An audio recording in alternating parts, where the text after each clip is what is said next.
Welcome students, हम बात करेंगे प्रॉब्लम की जो कि रिलेटेड है इन्वर्टेबल मैट्रिक्स से। मतलब एक ऐसा मैट्रिक्स जिसका मल्टीप्लिकेटिव इन्वर्स एग्जिस्ट करता हो उसे हम इन्वर्टेबल मैट्रिक्स कहते हैं, या हम यूँ भी कह सकते हैं कि एक ऐसा स्क्वायर मैट्रिक्स जिसका डिटर्मिनेंट जो है वो जीरो ना हो, मतलब वो नॉन सिंगुलर हो। क्वेश्चन देखते हैं जी, इसमें लिखा हुआ है कि if possible invert the matrix A, जो कि इक्वल है, इसमें फर्स्ट रो है 7 1, सेकंड रो है 2 3 यूजिंग कॉलम ऑपरेशंस। इसी तरह से आप 3 by 3 ऑर्डर के मैट्रिक्स को भी जो है वो इन्वर्ट कर सकते हैं। ठीक है, मतलब इसका मल्टीप्लिकेटिव इन्वर्स जो है वो फाइंड कर सकते हैं अगर वो इन्वर्टेबल हो। तो देखें क्वेश्चन का सोल्यूशन जो है स्टार्ट करते हैं। मैं सबसे पहले इस गिवन ए मैट्रिक्स को जो है वो, जो हमारा यूनिट मैट्रिक्स है, आइडेंटिटी मैट्रिक्स है आई, जिसका ऑर्डर वही होगा जो कि इस गिवन ए मैट्रिक्स का है। मतलब इसमें 2 रोज 2 कॉलम है, तो इस आई मैट्रिक्स में भी 2 रोज और 2 कॉलम्स होंगे। ठीक है, अगर 3 रोज 3 कॉलम होते हैं ए मैट्रिक्स में, तो फिर इस आइडेंटिटी मैट्रिक्स में भी 3 रोज और 3 कॉलम होंगे। ठीक है, तो देखिए इसमें मैं सबसे पहले कनेक्टेड मैट्रिक्स बना रहा हूँ। तो इसमें फर्स्ट जो कॉलम है मेरा ए मैट्रिक्स का वो है 7 2 और 1 3 इसका सेकंड कॉलम है। अब जो कनेक्ट कर रहा हूँ मैं यहाँ पे, ये कनेक्शन 9 एक डॉटेड मैंने डॉट्स यूज किए हैं, ये जो शो कर रहे हैं कि कनेक्ट किया हुआ है मैट्रिक्स। अब ये 1 0 ये फर्स्ट कॉलम है यूनिट मैट्रिक्स का, और 0 1 ये सेकंड कॉलम है यूनिट मैट्रिक्स का। ठीक है जी, और यहाँ पर ये ब्रैकेट से मैंने मैट्रिक्स को क्लोज कर दिया है।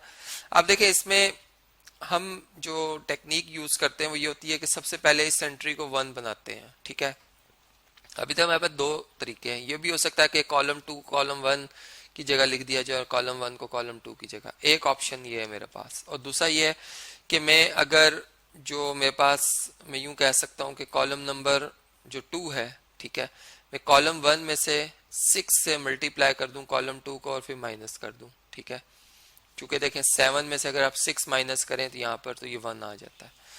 तो यहाँ पर फिर हम जो है वो कॉलम इक्वलेंट लिखेंगे। ठीक है जी, क्योंकि मैं कॉलम ऑपरेशंस लगा रहा हूँ। इसमें बेसिकली हम करेंगे क्या, ये चले आपको मैं बताता चलूँ कि मैंने जो कनेक्टेड मैट्रिक्स है, ठीक है, जो कनेक्ट किया हुआ है, जो कि यूनिट मैट्रिक्स है, अपने जो गिवन मैट्रिक्स है उसको इस यूनिट मैट्रिक्स जैसा बनाना है। ठीक है, अब उसके लिए मुझे पता है कि 1 0 0 1 कैसे मतलब मैं ला सकता हूँ। इसके लिए कैलकुलेशंस करेंगे हम। तो जैसे अभी मैंने पहली कैलकुलेशन की है, देखें यहाँ पर 7 माइनस 6 आ जाएगा। यहाँ पे अगर आप देखें तो 2 माइनस 3 6 से मल्टीप्लाई होकर 18 आ जाएगा।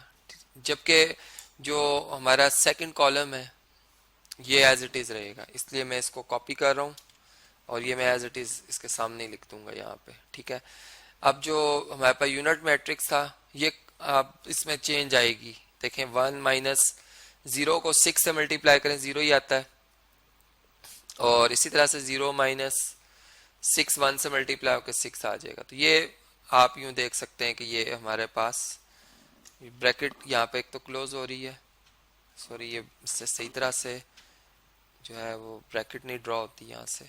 ठीक है जी, ये आप इस तरह से देख लें। चलें अब इससे नेक्स्ट जो है इसको हम जरा समझते हैं।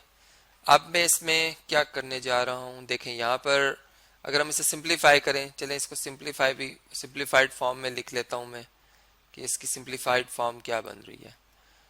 ये थोड़ा सा मुझे इसको डाउन करना पड़ेगा। ठीक है, यहाँ पर 1 आ जाएगा, यहाँ पर -16 आ जाएगा। ठीक है जी, यहाँ पे 1 आएगा और यहाँ पे -6 आएगा, जबकि ये 1 3 0 1 है, और ये मेरे पास ब्रैकेट क्लोज्ड हो रही है। दूसरी तरफ जहाँ पे मैंने बाय लिख दिया था इसको मैं रेस कर देता हूँ। अभी मैं अब इस पे मैं जो है कॉलम ऑपरेशन अप्लाई करूंगा। देखें इसमें अब इससे नेक्स्ट यहाँ पर हम 0 बनाना चाहते हैं। ठीक है, और इसमें ये भी है कि अगर मैं इस एंट्री को 0 बनाऊंगा तो ये मेरे लिए ज़्यादा, मतलब ये एक बेहतर टेक्निक है, क्योंकि इससे अगर इसको 0 बना देंगे तो इससे फिर जो हमारी ये एंट्री है ये फिर इससे चेंज हो जाएगी। ठीक है, इसलिए हमें और मतलब मुश्किल में जाना पड़ जाएगा। हम आसानी की तरफ जाते हैं। इस एंट्री को 0 बनाने के लिए हम कॉलम 2 को, ये कॉलम 2 है, इसमें से कॉलम 1 माइनस कर देते हैं। ठीक है जी, तो हमारे पास अब जो कॉलम 1 है ये मैट्रिक्स में इसी तरह से कॉपी कर लेता हूँ, और टाइम सेव होने के लिए। और यहाँ पर जो एंट्रीज हैं ये चूंकि अभी बदल जाएंगी, इनके सारे साइन बदल जाएंगे, ठीक है। देखें 1 में से आप 1 माइनस कर रहे हैं 0 आएगा, 3 में से आप माइनस कर रहे हैं और ये प्लस हो जाएगा क्योंकि इसके साथ भी माइनस है, तो ये 3 प्लस 16 19 आ जाएगा, ठीक है। इसी तरह 0 माइनस 1 आ जाएगा और 1 माइनस माइनस 6 तो प्लस 6 हो जाएगा। 1 प्लस 6 कितना होता है जी 7, तो ये आपके पास आ जाएगा, ठीक है। अब इसे नेक्स्ट जो है अगर हम इसको और मजीद सिंप्लीफाई करें, देखें इधर हम इसे 1 बनाते हैं, ठीक है। इसे 1 बनाने के लिए हम इसमें यूं कर सकते हैं कि यहाँ से 1/19 मल्टीप्लाई कर देते हैं कॉलम 2 से, ठीक है। तो कॉलम 2 जो है इसकी तमाम एंट्रीज जो है वो 19 से डिवाइड हो जाएंगी, ठीक है। ये हमारे पास इसी तरह से कॉपी हो जाएगा। और अब मैं यहाँ पर इस कॉलम को रेस कर देता हूँ। 0 19 से डिवाइड हो 19 ही आता है, ये एंट्रीज सिर्फ हमारी चेंज होंगी।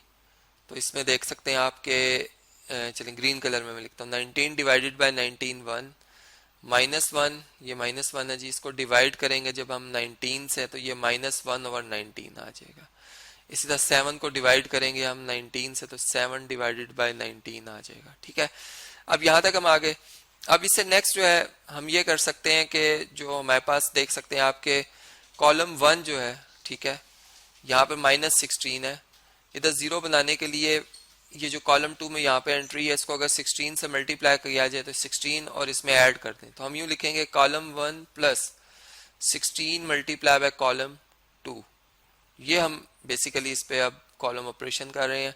तो हमारे पास इसी तरह से जो कॉलम नंबर 2 है वो एज इट इज रहेगा। इसको मैं कॉपी कर लेता हूँ, ठीक है। कॉलम 2 में अब चेंज नहीं आ रही, कॉलम 1 में चेंज आ रही है।